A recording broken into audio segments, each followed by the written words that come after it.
Here we have an 18 horsepower Johnson Evinrude, your typical OMC motor, and I'm just split the crankcase in half and had to replace a couple of the roller bearings on this particular motor. Good compression, good motor.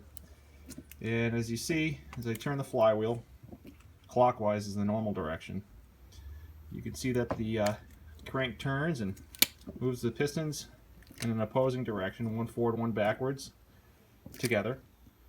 That's what causes induction of fuel through the manifold and carburetor.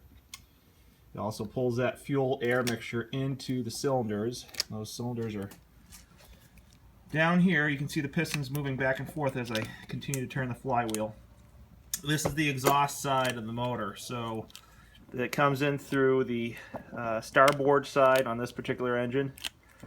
The spark ignites the fuel and it drives the pistons back, and that burned exhaust and fuel and whatever isn't burned is ejected out of this exhaust port, and it comes down through that hole in the bottom, down here at the bottom of the motor, and that goes down through the underwater exhaust mixed with some water as well to help keep things a little bit cooler. And that is the basics of how these two-stroke motors work. Not terribly complicated, but the principle is fairly simple, but the engineering is pretty good. They use the same design even up to this day, and you know, there is a lot behind making one of these things run properly, but this is the basics of how it works.